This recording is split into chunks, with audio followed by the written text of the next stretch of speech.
In this video, I want to show you how I recolor my watercolors, specifically 3 of my favorite ways to recolor my watercolors. The first one is using the adjustments, using the HSL, the hue, saturation, and lightness. That's by far my favorite. I think it gives me a little bit more control. The second one is using the effects, and the third one is basically selection and masking. Okay, so first let me show you what I have. I have one layer with a single flower that we're going to recolor, and then I have another layer that has a whole flower arrangement, and I'll show you how each one of these different ways to recolor apply to each one of these. And then the next thing is I'll just pull a texture pattern layer that I created in Affinity Photo, and I'll show you how to recolor that one as well. The first way, let's go ahead and select the small flower, and let's go ahead and use the adjustments first. So if we go here in the adjustments, then we select HSL. Then here we can play around with the different colors. We can play around with the hue, and we can see how it starts changing. Let's see, we want a blue. I like that. Maybe let's play around a little bit with the saturation. I really don't like that at all, so I'm just going to go ahead and leave it alone. And then the lightness and luminosity, if you want to change that a little bit, I like that. I'm just gonna leave it alone. I think these makes a big difference already, and as you can see, it has all the texture and the different colors even when I leave the blending mode as normal. Another way that I use this is just go here to hue or color, and it usually gives me a softer or a different implementation of that color change. So sometimes I just leave it as normal or head over to hue, and or actually just play around with the different blending modes to find exactly what is it that I like. But for the most part, I leave it at normal or go to hue and color. So let's go ahead, and for now let's just leave it as normal. Okay, so now I recolor my single flower, and I'm going to close these. And to keep this change non-destructive, you can always merge it, but then again you'll make that permanent change and you won't have that the pink original flower. So here's the pink coral flower, and here is the purple and blue flower. Okay, if I were to do the same thing on these full arrangement, the challenge that we have is that we are going to recolor everything. So let's go ahead, adjustments, hue, saturation, and lightness. Let's see, go back to that kind of blue purpley. See, it changes everything that it's in that layer, all the colors. One of the reasons why I like this hue, saturation, and lightness is because it's clear all these, right? So for example, if I only want to pick the reds and not the oranges or the blues or the greens, I just click on the red, and I just want to make sure I keep these. I can modify these just enough so that I only have the pinks and the reds and not the yellows, and then I can apply the hue, saturation, and lightness to just those flowers. See, coral and pink are the only ones that are changing. You may see there's a little bit of color here on the yellows. We can move this up just enough to make that change, but now I have a little bit more control. Only the flowers are changing. And then the same way, let's say I like these, let's say we like this blue, so let's pick up the blue, and in the blue let's pick up some, consolidate that just enough, and let's see. Now you can see that these here, this one here, these are changing a little bit. So here we can make specific changes on that. I can make it just a lighter green or even a completely different color. So I like these HSL because it gives me a lot of flexibility, and I can pick the colors individually. So this is another way that you can use this. as long as you individually select the colors and the colors are relatively separated. Let's try the yellow. Let's see, because I want to change maybe some of these centers. See if that's gonna work. Yeah, just on the yellow, and let's see. Yeah, now there's a lot of yellow in that green, so now we can see how this is changing. The centers are changing and some of the leaves are changing as well, but I don't want to make that change. Okay.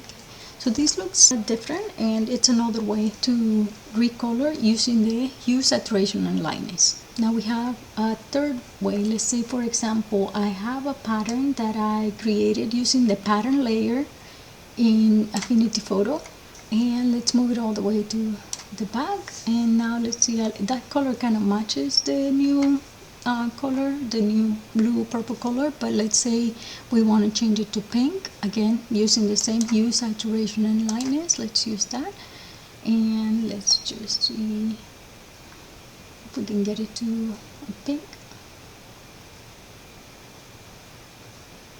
Let's increase the saturation, increase the lightness just enough, and let's play around and see. Okay, so we're getting there. Okay, actually I like this purple better because it matches the changes that we've made so far. So there it is. Now you can change your watercolors, or even just this is just a single color pattern with one of the native brushes in Affinity Photo. Now we have modified the colors on all of them. The next thing that you can decide is whether you want to make that change permanent or not. Okay, that's using the hue, saturation, and lightness. Now let's do the second way that I like to make these changes. Let's hide this one for now. Hide the changes and hide the changes is in each one of the layers. Let's add an effect.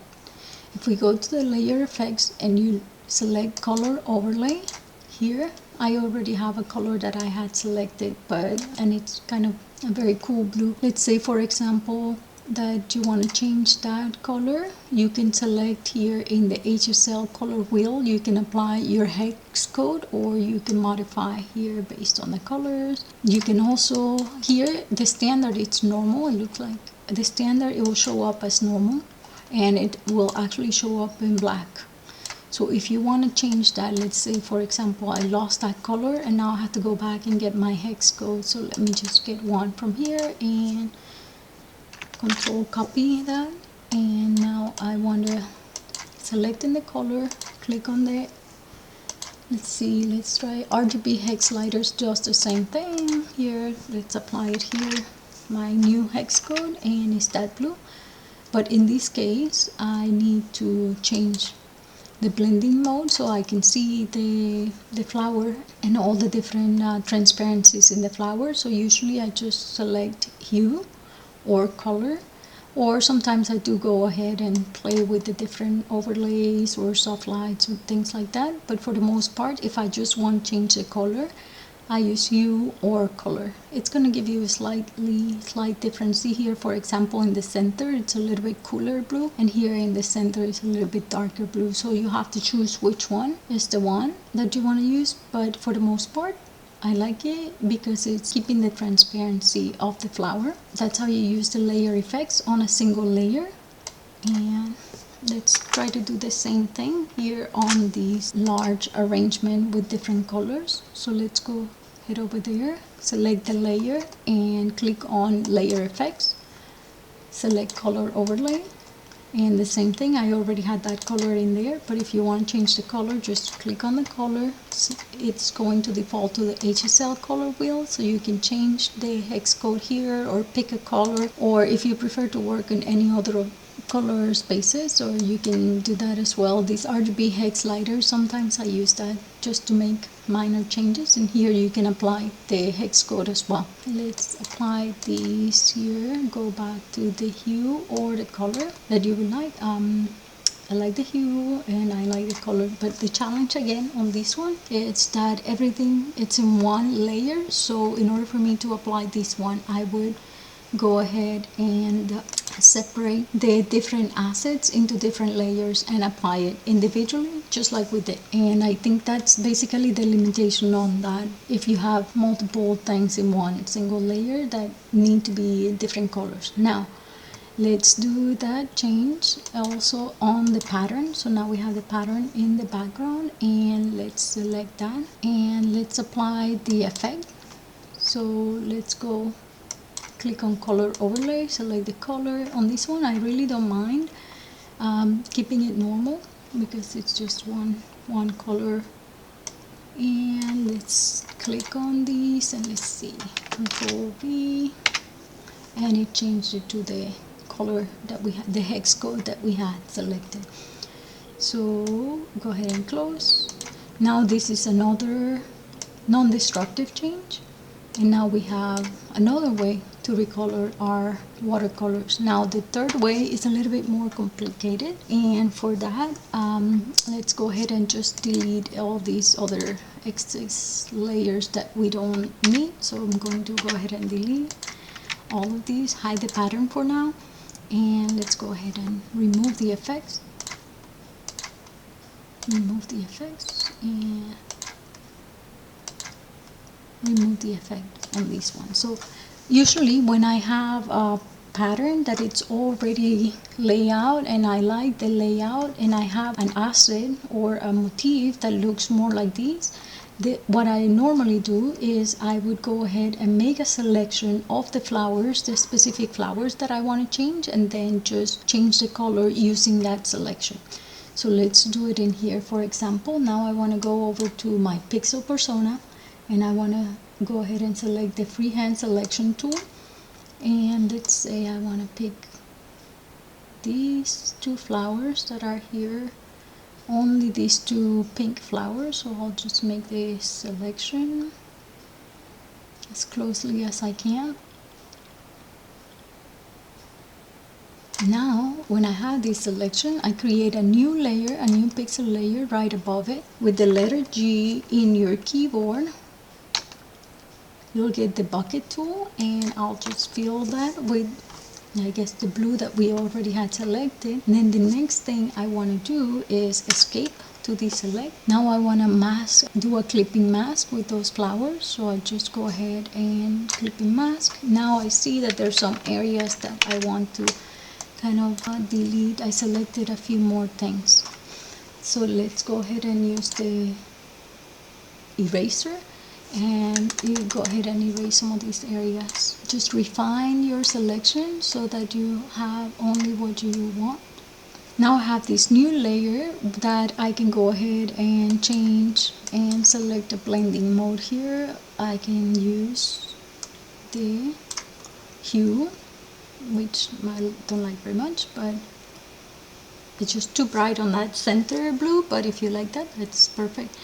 And then the color, so now I can change just those two flowers using that selection and masking, and I don't have to worry about changing any of the other elements in my overall arrangement. When I use this is basically after I have a full layout of the pattern and I want to go ahead and just recolor for having multiple colorways of my pattern. I change the background, and sometimes I change the color of some of my motifs as well. So I hope you learned something in this video, and let me know if you have any other ways that you prefer to change your colors on your watercolors or your pixel assets. Thank you so much for watching, and I'll see you soon.